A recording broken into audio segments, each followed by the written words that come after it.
Hello, Raiders. I hope all your raids are going well, and welcome to another episode of Topside Talking Toledo with Gwaap Gaming. So, if you didn't know, we did get an update here recently. There was a lot more stuff than that had been given off as far as like weapon balances and quality of life stuff on the game that didn't get talked about before the actual update. So that's what we're gonna do. There's a lot of stuff that we're gonna talk about today. So if you guys are not already subscribed, if you could hit that subscribe button in the right hand corner of the video and subscribe and hit the notification button, I would definitely appreciate it. It helps the channel more than you ever know. I hope your raids are going well, but we can get straight into it. So we did get the update that we did know that was coming, which was the shrouded sky and the hurricane stuff. So I won't be reading the whole thing, but we are going to kind of delve into this stuff. So let's just start it off with the patch notes. Attention Raiders, violent hurricanes are sweeping topside, forcing new strategies for low visibility combat, powerful gales, and hurtling debris. Scouts have spotted new archetypes in the Rust Belt. We advise caution while the storm runs its course, but those who know how to read the weather will find opportunity in chaos. So what do we have that's new? The hurricane map condition as well. 2 new arc enemies that we'll talk about. The weather monitoring system, which is another project, which is cool. The free raider deck, which is also cool. There's a new POI and Dam Battlegrounds. Obviously the expedition's coming up because the season's ending and we're getting the beards. So to start off, obviously the highlights, we did get some weapon balancing, which I definitely will talk about. I have played some of this already, the hurricane. So we did get weapon balancing for Stitcher, Kettle, Venator, Jupiter, and Aphelion. We added a piano as an interactable object in the world, which is cool. I played the piano. It's dope.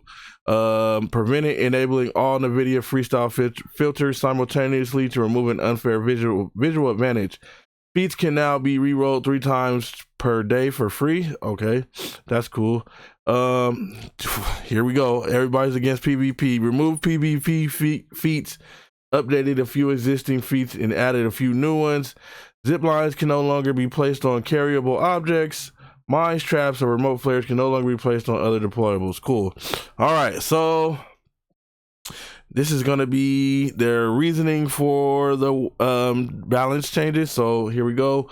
In 1.13, we shipped an update that included an optimization fix for our weapons, but as many of you noticed, this had the unforeseen consequence of lowering the total fire rate of semi-automatic weapons. In 1.13.1, we reverted that fix, but something else made it into the update that shouldn't have.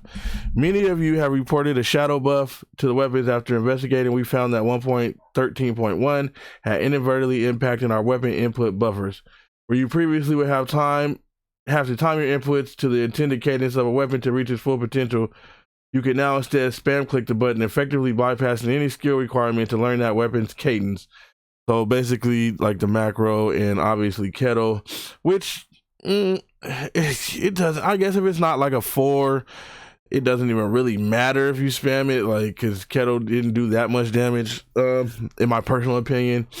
Let's just keep scrolling. In addition to those changes, so I'm guessing they're changing, you're gonna have to be a little more skillful with your tap to shoot with some of the guns. In addition to these changes, we also been looking into the balance between our low tier and high tier weapons. Thank God. A lot of you have expressed concerns that some low tier weapons outperform our higher tier weapons at a significantly reduced cost, and we're hoping to shift that balance a bit while still keeping some of that flexibility to punch above your weight if you're skilled enough. We're starting by reducing overall TTK of the Stitcher and Kettle. I knew a nerf was coming. Yeah. Increasing the maneuverability of the Aphelion and Jupiter. We're also taking a second stab at the Venator, so another nerf for that, which still seems to be dominating a lot of our PvP encounters. Let's see. So here's the nerf for the Stitcher. The Stitcher has played its role well as close quarter weapon that rewards thoughtful positioning, but we found that its fast TTK can sometimes lead to situations where you're ambushed and killed before you have much time to react. As many of you have pointed out, the high headshot damage is a large contributor to this problem. Yeah, you're getting shot in the head. But okay, I digress. The TTK is often fine when the weapon is aimed at the center of the map, but when you get close enough to land the majority of shots in the target's head, we see TTK numbers that are much faster than other weapons. These changes aim to bring the headshot TTK a bit closer to the body shot TTK by both reducing the full spray and accuracy. So the headshot multiplier is reduced from 2.5 to 1.75. Base damage reduced from 7 to 6.5, which doesn't seem like a lot, but let me tell you, I went in there with a free kit and they nerfed this down. So increase per shot dispersion by around 50%, making it bloom faster. Okay, Kettle's been in a bit of a weird place. Its high damage output was intended to be used in a more medium range standards at a more deliberate pace, but we see many of you bring it up close quarters and effectively turn it into an SMG. We want to distinguish it more from the Stitcher, but we also see that you enjoy the versatility of this weapon. So we're reducing the base damage to bring its TTK more in line, but we're keeping the high headshot multiplier. So the reduced base damage from 10 to 8.5. That's one of the biggest things I noticed playing yesterday was that free kettle or kettle one. Woo! You can pump a whole 20 into somebody, and yeah, they nerfed that. So obviously the Venator got another nerf. Since the last nerf to the Venator in 1.3.0, we kept an eye on the data to see how it performs. During this time, many of you have raised concerns that it's still dominating in PvP, and our data has shown that this is one of the highest performing weapons in the game right now. For a weapon in this tier, we want it to perform well, but maybe not this well. We're looking for an overall nerf to its damage to bring down its TTK, and if that doesn't work, we might need to look into its ammo consumption and efficiency. Here's an idea. I'm just saying, why don't you change it from a blue weapon and make it like a legendary weapon?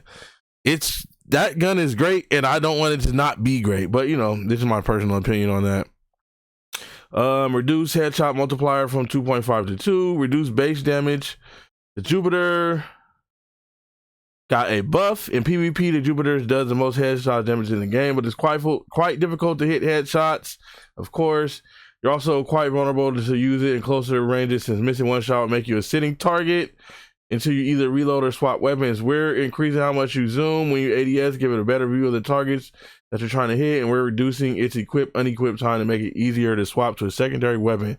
So I guess the magnification, it went up from 1.9 to 2.2. The equip time went down from 1.2 to 1. So overall cool buff. Improve unequipped time. Aphelion, which I don't really see this out much. So obviously because it sucked, but we weren't quite happy with the previous balancing of the Aphelion. It was intended to be more of a PvP focused legendary weapon, but it couldn't quite keep up with the pacing of many of our other PvP weapons. So we made some changes to make it feel less bulky and a bit more. Reduced base reload time from 4.5 seconds to 3.5. Reduced time between shots from 0.97 seconds to 0.7. Reduce, what a buff. Reduce the vertical recoil by 50%. Improve ADS cell speed by 35%. Okay, so item and crafting.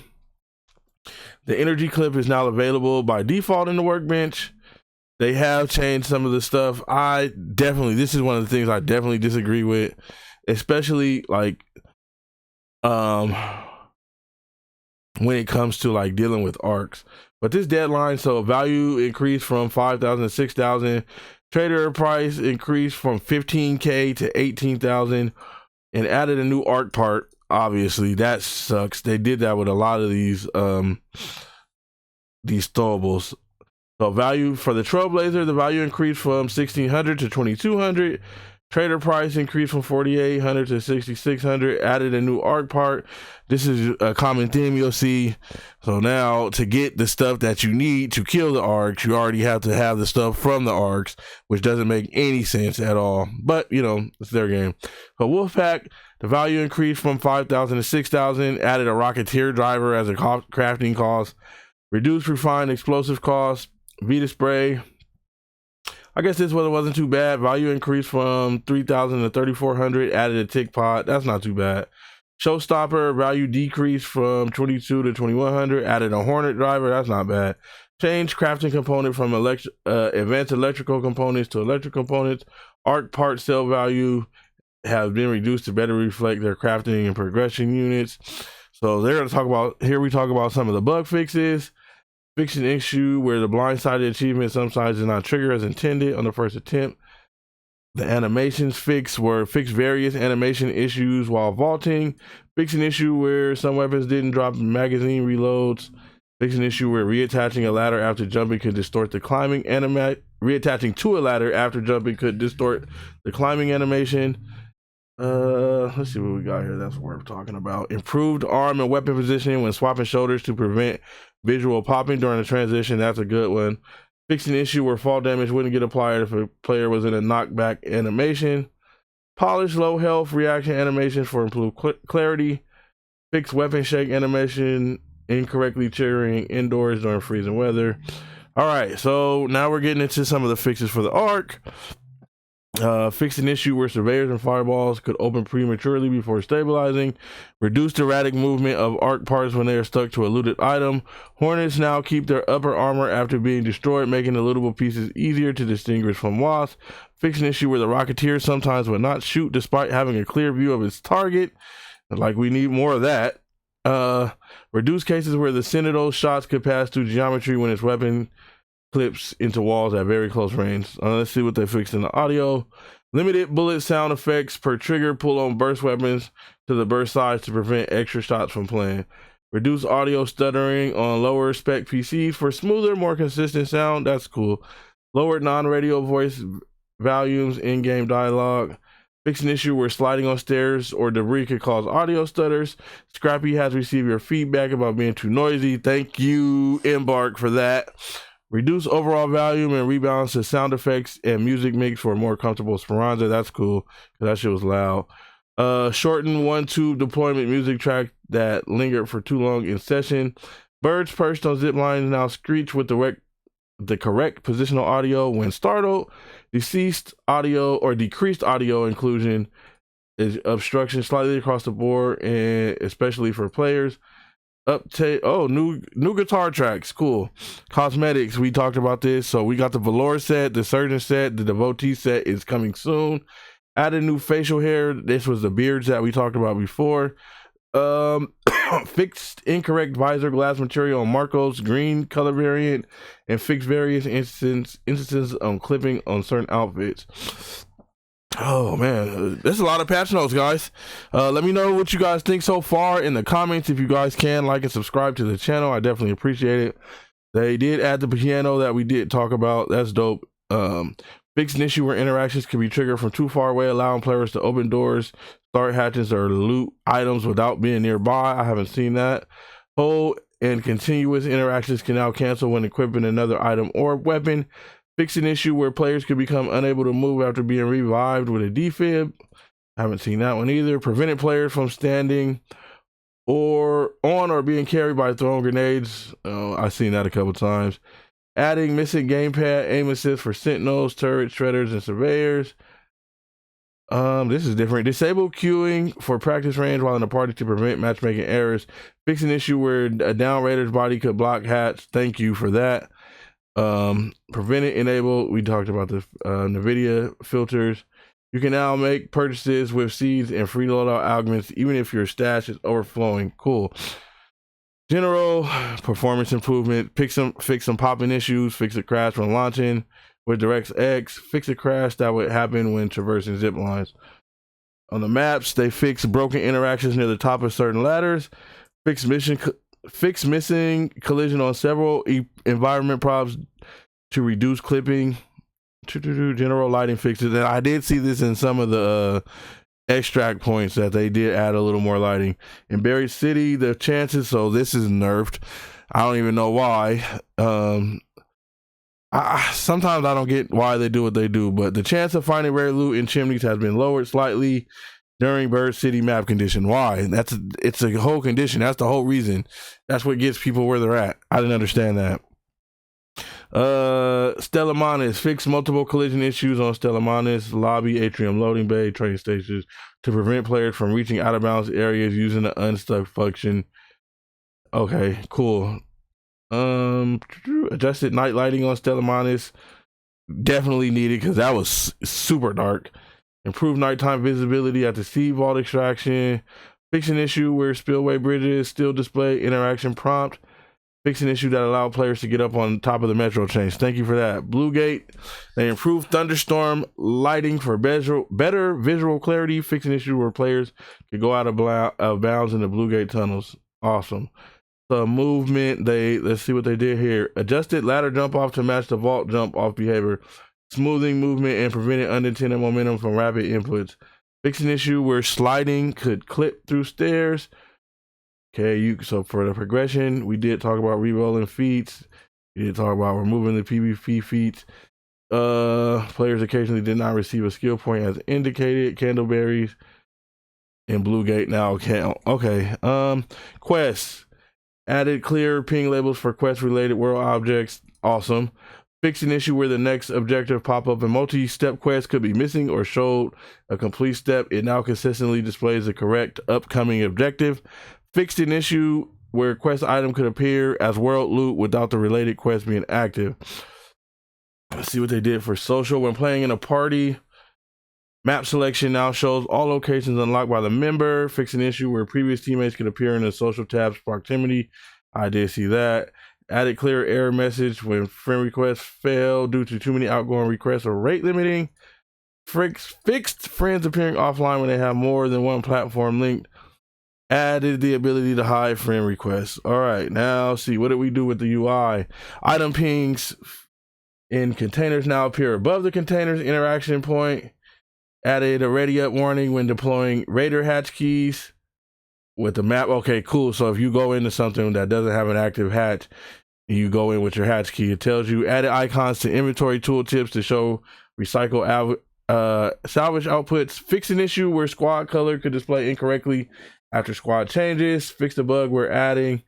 Secondary, you guys can kind of go through this yourself. They did fix some bugs. I'm trying to see if there's some that was worth talking about.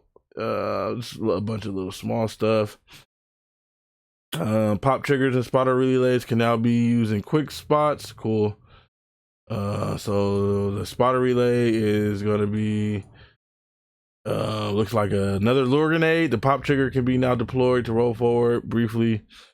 Okay, a new field craft item, shaker. Zip lines can no longer be placed on carryable objects. Visual effects, fixed an issue where Jupiter's wind-up visual could face sideways. Fix an issue where Trailblazer gas effect could persist indefinitely. Okay, that was matriarch, and then they tell you about the issues. Awesome. Let's get on to this anti-cheat. When we shared our last update about tackling unfair play, we did not fully convey the complexity and scale of what goes into that cheat detections. Our defenses operate on multiple levels. Some checks are simple and definitive, while others are behavioral and data-driven and evolve over time. We also leverage broad gameplay, telemetry, and machine learning techniques to spot patterns that aren't obvious at first glance. These methods take longer to develop, must adapt as game systems change, and don't always offer instant certainty the way blunt software detections can. We've recently taken action against different exploits, and we're further tightening our rules and stepping up enforcement. Serious infractions now carry stricter consequences. Strong detections will receive permanent bans right off. Oh, they're not playing. While others will receive temporary suspension and single chance to correct the behavior. Recent updates to family sharing have strengthened our ability to curb misconduct and stream the removal of bad actors from the game. We are preparing to launch a systematic manual review of ban appeals. The game is young and the value of telemetry is enormous, but this process ensures every case is handled with care as we continue to learn quickly and invest heavily in the precision of our enforcement tools. Okay, so that was a lot. A lot of patches. I will talk about what I think about the nerfs and the actual hurricane in another video, because that's gonna be my personal opinion. Like I said, you guys let me know what you think in the comments. As far as the patches, are they too much, too little? What do you guys think of the hurricane so far? What do you guys think of the nerfs and buffs to the guns? I, for one, personally hate the nerf to the damn Venator, because why not just change it from a blue gun and make it like a gold gun and less? But you know, it's their game though. So with that being said, man, and there's been another episode of Topside Talk with in Toledo with Gwaap Gaming. If you guys can, hit the subscribe button and hit the notification bell to get notified every time I drop a new video, man. You guys, I hope your raids go well.